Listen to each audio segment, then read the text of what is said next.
Today, I'm meeting with Brock Dolman, renowned wildlife biologist, watershed ecologist, and co-founder of the Occidental Arts and Ecology Center, where he co-directs the Water Institute.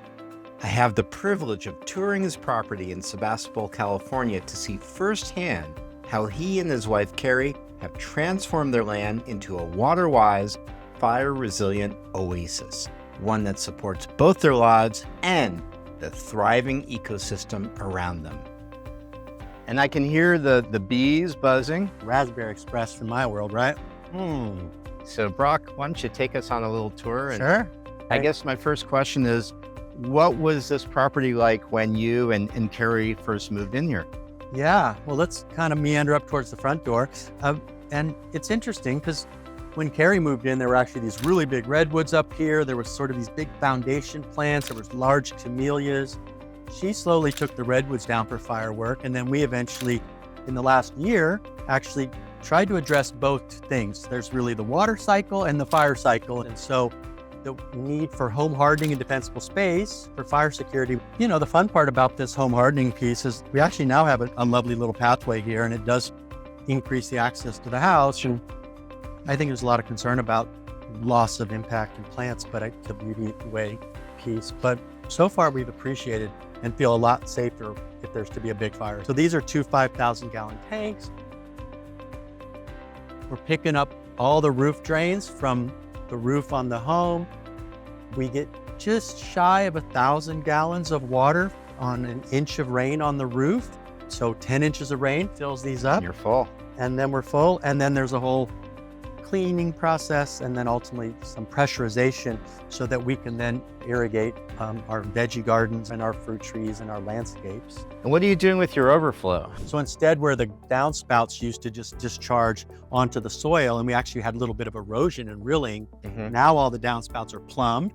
They go to the tanks. We have one central overflow, and the tanks are full, and we're managing that as a groundwater recharge stormwater management structure in addition. So you get the multiple benefits of an integrated system. Imagine water's flowing here. There is this little water wing, and this little berm intercepts water and shunts it to here, and there's a ring there and another one. So there's two little water wings to a basin, and this tree is being irrigated by the sheet flow and the runoff. It's like little iterative little basins on this hillside. So we have no net runoff on the whole property. Right. So what you're doing is contouring the land so that you're controlling the flow of water. You know the term. I think you may have coined it. I coined it. Slow it, spread it, sink it, store it, share it. That's right. So all of that with water so that it's not necessarily running off, but it's running to where you want it to go. And you're really managing that flow of stormwater so that it has a residual effect for probably months after the rains go. You plant the rain so that we then plant the plants. And so we're irrigating these plants, which reduces their water demand, which is then less water we need to pump from the system. If we can slowly, once these plants are aged out, we'll take them off drip, and they'll just be rain-fed plants on their own roots. Right, and so you've got that groundwater getting recharged. You have the roots going lower to get to that water, which has them grow faster and stronger. Yeah, exactly. And then ultimately that takes over. To your point, you don't need irrigation anymore.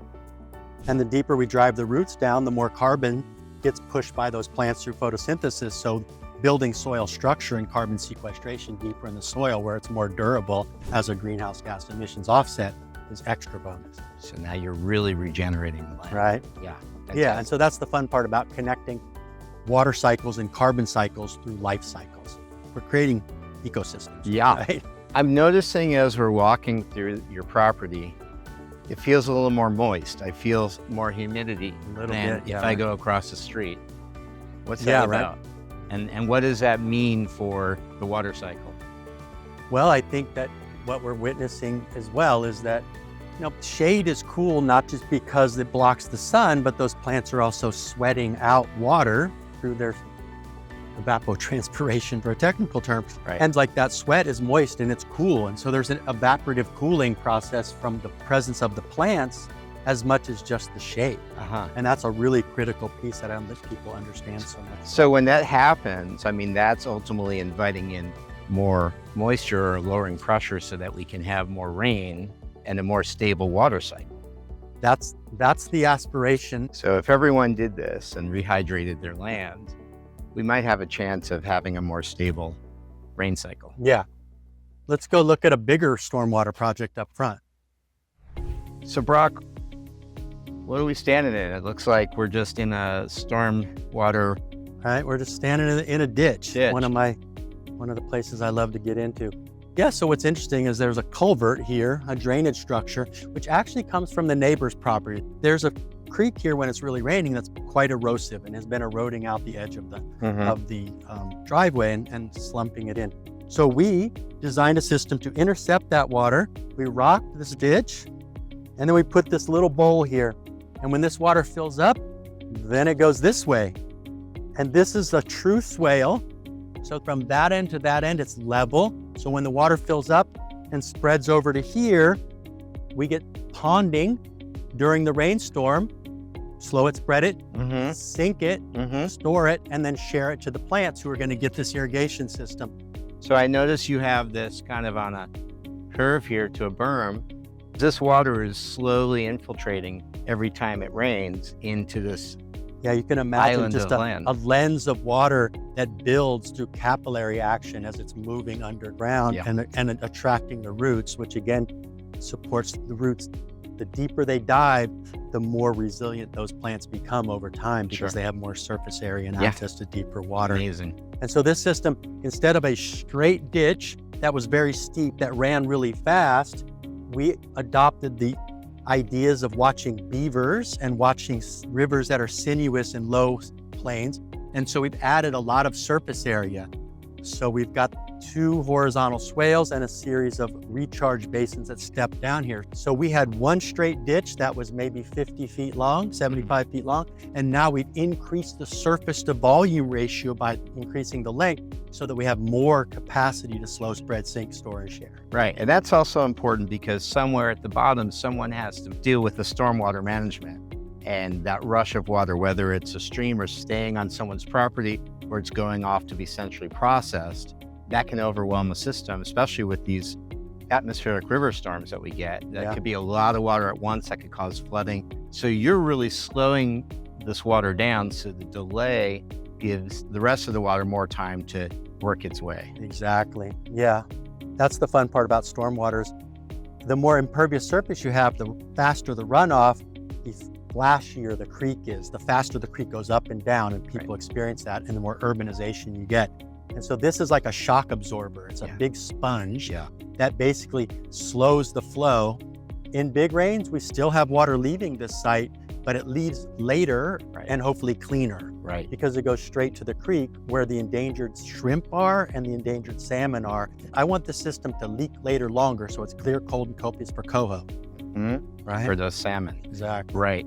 And the benefit you're getting here is it's giving more nutrient to your soil. It is making your home more fire secure because that soil is moister, and you're getting free irrigation ultimately to grow things on this front area. So this is a stormwater infiltration, salmon saving, soil sequestering, sediment retaining, biodiversity beautification, fire resilient space up front. That's a long word. This looks pretty amazing. How long did it take you to build, and what did you use to create it? So there was a small little mini excavator that did just that initial excavation to get the shaping of how the ditch and the steps and the 2 swales worked out. So that was probably a day. And then, we rocked it, and then there's planting. So all in all, it was probably 4 or 5 days of labor for a crew of 2 or 3 folks. For all that, not really a lot of time. It's probably more just thinking up front what the design of that needs to look like with all of the basins and fill areas and reliefs. And getting clear on, what is your goal and what does success look like? And then you create a form to follow those functions. And then you get creative within the box that you have, again, towards what's the goal. In our case, the goal was reduce stormwater runoff for this infiltration water quality benefit, and ultimately to create a almost entirely native habitat that will be on its own self-watering. Well, I believe you ran some of this stormwater. You're diverting it inside your property as well.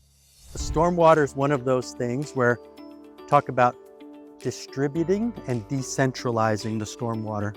to slow and spread sink. The road is tipped in 2 degrees and we intercept the flow. There's a drain right here. That drain goes under the driveway. And as we step down past the walnuts and apples, there's another little drain here.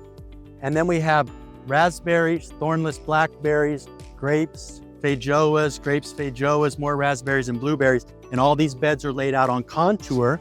And the bed on the uphill side is on contour, so the water flows here. So all the stormwater just fills and runs right. And then wraps the end of the bed, comes in the next bed, fills and sinks, comes around. And so we have a sinuous curve of stormwater. So you're doing an S shape, exactly, running water through, and that then normally people would pay for, that you're getting for free. So the juice in here was this January's atmospheric river. Taste how good that atmospheric river must be. Atmospheric rivers used to be called pineapple expresses, but this is a raspberry express from my world, right? Seriously, this is right. They're so good. This is good. Yeah. Oh my God. Supplementarily, we irrigate these guys with a drip system. So super low drip, and so then the blackberries to come, and wow, look at all this color. I know, right? Oh my God. And I can hear the bees buzzing. We can see the butterflies. So many bees and butterflies. Yeah, this space was this zone that was just open and chipped, and we weren't watering it, but we weren't really doing anything other than weed whipping and fire. And I literally just bought a little bag of a quote wildflower mix, bachelor buttons, and these Clarkias, some poppies, Californias, and others. Tossed that out this fall. And voila, this entire, all the color you see here was from $10 worth of seed. And we don't irrigate this at all. There's 100% rain initiated with zero supplemental So irrigation. you had enough groundwater that you recharged, plus the rains that came, and you haven't had to irrigate at all, and you got all this. We put no water on this at all. And then we're just gonna let it go to seed, and hopefully it will reseed itself. And so, yeah, if you saw this spot last year, this was just wood chips and invasive annual grasses that we would have to weed whip. And you guys can't feel this, but I can feel the humidity. There is moisture on this property, and it is obviously feeding everything we're seeing here, but it's also creating fire resistance because this land is not dried out. We've got mulch in here too. I noticed that holds the moisture in. I mean, we love mulch for sure. I mean, in our world, this whole life is tumultuous. You know what I'm saying? Oh, the chips are down on that joke. And then we're also in the beginning stages of developing a food forest. So we've got a beautiful Asian pear. There's a tiger stripe fig, a couple peaches over here. We've got our walnuts already. We've got apples. We've got plums over there. We've got elderberries. And then we've also got the blueberry raspberry combo of those perennials with the annual veggie beds. So that classic kind of permaculture idea of zonation, where you're moving from annuals into herbaceous perennials into shrubs and woody trees, and you get the layering and sort of mimicking how a natural forest is. The conifers at the top, or the oaks, bays, madrone below that, and the hazelnuts below that, and stepping it down. And so we're mimicking spatially, temporally, and also productively that annual, biennial, perennial matrix in a three-dimensional network as well. Again, rainwater irrigated, either direct from sky or stored off the roof to be supplemented during dry season irrigation. All right, so I hear you also have a shower that gray waters out to the landscape. We live in such a mild climate here in West Sonoma County and such, and so if we pull off an outdoor shower, it's one of the great pleasures of living around here. Yeah. So we do have an outdoor shower. We also have an indoor shower, but my favorite shower is the outdoor shower. Nothing too fancy there, just a shower out there. But below this decking here, there's actually a box in there with a liner. When I take a shower, we get the water in there. And then underneath our little veggie beds and things, there's a drain line that has that perfect fall, right? Yes. Quarter inch per foot, right? Everybody should know that. Don't skimp on the drain. So that quarter inch per foot drain comes around the corner from the shower, and we pick it up on this beautiful Meyer lemon. Lovely. So that's Oh just my like, God, look at those lemons. I'm literally showering these lemons with praise every time I shower. So you got a mulch basin in there? And there's a mulch basin. Yep. So there's a pit that's dug out, probably 15 inches deep or so. Couple feet wide on each side, foot wide. Probably on that each side. wide. So Yeah. big and so deep. So that water falls out and lands down, and then it hits the bottom where the shield is, surrounded by all that beautiful mulch. And then it just distributes itself into the mulch passively. And then water is never surfacing. There's no concern of contamination or anybody interacting with this water.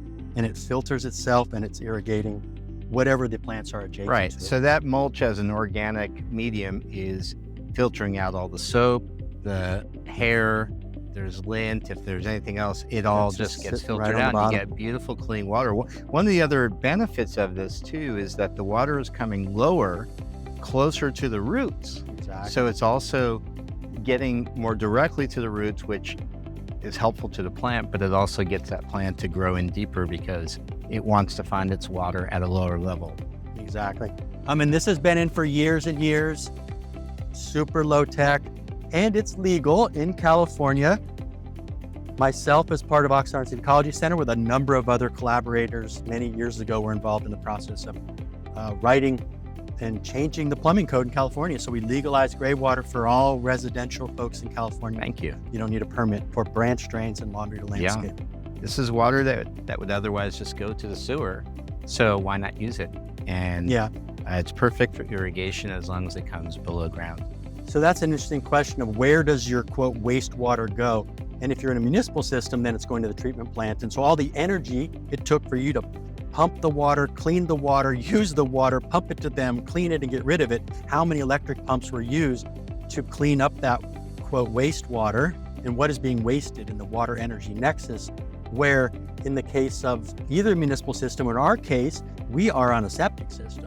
So we're diverting water from our septic leach field system, which elongates the value of the leach lines while we get a benefit of having lemonade, right? So we're literally making lemonade simultaneously with this thing on site, and it's using gravity pressure, so no electricity is needed because we do have photovoltaics on the roof, and we're trying to make all our own power on roof. We have a little backup battery for that power outage, which is part of the energy security with the fire and water security in combo. Again, by using life and using the basic principles of gravity, we can get so many benefits if we're just smart about our design, and there's really simple and elegant options. Well, you seem to be so ingrained in this, you must feel like you're reconnected to the land. Yeah. And that's nourishing you. I can see it in your pleasure of everything you've done here as you walk through it or eating the fruits of your labor. Yeah, right. Those berries were amazing. Yeah, right. Well, congratulations. Yeah, well, this is thanks. amazing. Thanks for You're all well that you've for- done here. So let's try to do this everywhere. All right. On some scale, start simple. This did not happen overnight. You do one piece and do what you can, and you keep adding on, and over time, you could have an oasis. Hey, thanks for watching. Our water future depends on action, and we all need to be water champions. Visit waterchampions.com to explore cutting-edge water reuse and efficiency solutions for your home or business. Learn how you can implement these solutions through online courses available at renovaacademy.com. And please drop your comments below, like, share, and subscribe to help spread the word. Thank you.